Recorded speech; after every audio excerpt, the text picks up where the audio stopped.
And electrical media సోదరులకు black Congress party అధ్యక్షులు అనిల్ గౌడ్ గారికి, అదే మార్కెట్ కమిటీ చైర్మన్ ముత్యమన్న గారికి, నా తోటి మండల అధ్యక్షులు నిత్యం రెడ్డి గారికి, నర్సారెడ్డి గారికి, పాల్కొండ కాంగ్రెస్ పార్టీ శ్రేణులకు, నియోజకవర్గం నుంచి వచ్చిన 4 మండలాల నుంచి వచ్చిన కాంగ్రెస్ పార్టీ నాయకులకు నమస్కారాలు తెలియజేస్తూ, గత 4-5 రోజులుగా ఈ నియోజకవర్గంలో రాజకీయ అనిశ్చితితో వివిధ రకాల ఆరోపణలు ప్రత్యారోపణల మధ్య జరుగుతుంది.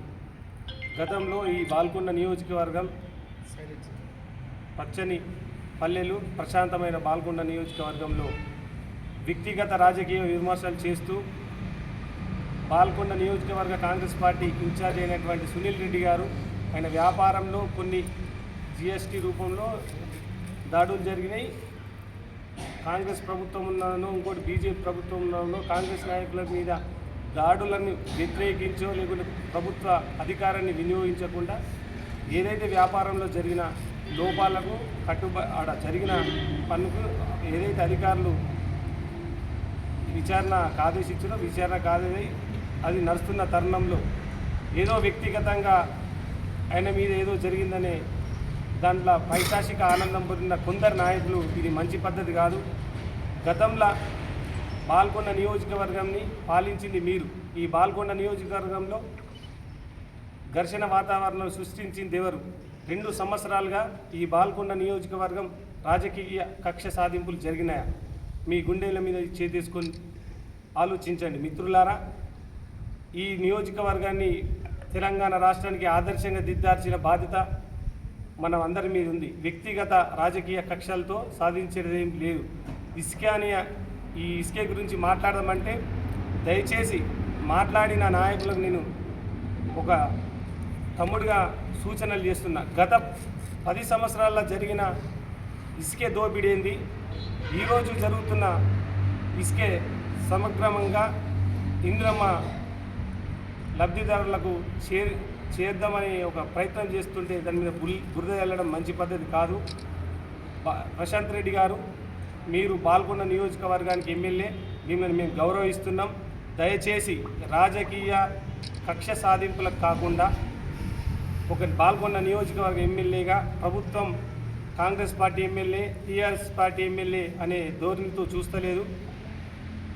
ఈ నియోజకవర్గాన్ని అభివృద్ధి చేద్దాం, మాతోని చేతులు గడపండి. గౌరవ ముఖ్యమంత్రి గారు, తెలంగాణ రాష్ట్ర ముఖ్యమంత్రి రేవంత్ రెడ్డి గారు ప్రజాపాలనలో మీరు భాగస్వామ్యం కండి. మీకు ప్రోటోకాల్లో ఎక్కడ ఇబ్బంది కాకుండా చూసిన చరిత్ర ఘనత కాంగ్రెస్ పార్టీ. మీకు ప్రతి విషయంలో ఏదీనికైనా మీరు ప్రజాప్రతినిధిగా బాల్కొండ నియోజకవర్గంలో మీరు అభివృద్ధి చేస్తూ ఉంటే మేము సహకరిస్తున్నాం, ఇక ముందు కూడా సహకరిస్తాం. కానీ దయచేసి వ్యక్తిగత విమర్శలు చేసి ఈ నియోజకవర్గాన్ని అధోగత పాలు చేయొద్దు. మేము సూచనలు చేస్తున్నాం. ఇక ముందు కూడా ఈ నియోజకవర్గాన్ని ఆదర్శ బాల్కొండ నియోజకవర్గ తీర్చిదిద్దామని సూచనలు చేస్తూ ముగిస్తున్నాను. దయచేసి నేను ప్రెస్ మీట్ పెట్టిన నా సోదరులకు కూడా చెప్తున్నా, సరే మీ ఎజెండా వేరు, మా ఎజెండా వేరు. కానీ రాజకీయ కక్ష సాధింపులు అనేది మంచి పద్ధతి కాదు.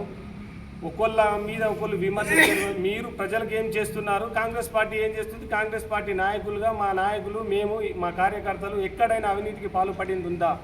ఈ సీఎం రిలీఫ్ ఫండ్ కానీ, ఇంద్రం ఇల్లు కానీ, అదేవిధంగా గృహజ్యోతి, గృహలక్ష్మి అట్లాంటి ఎన్నో పథకాలు తీసుకొచ్చి ఈరోజు భారతదేశంలో ప్రతి రాష్ట్రానికి ఆదర్శంగా నిలుస్తున్న ప్రభుత్వం కాంగ్రెస్ ప్రభుత్వం, తెలంగాణ ప్రభుత్వంగా నిలుస్తుంటే దానికి మీరు బాసటగా నిలవాల్సింది పోయి ఇలాంటి రాజకీయ విమర్శలు, దిగజారు రాజకీయాలు చేయొద్దని సూచిస్తూ మీ అందరికీ మరొక్క మారి అందరం కలిసి బాల్కొండ నియోజకవర్గాన్ని ఆదర్శ బాల్కొండ నియోజకవర్గ తీర్చిదిద్దామని తెలియజేస్తుంది.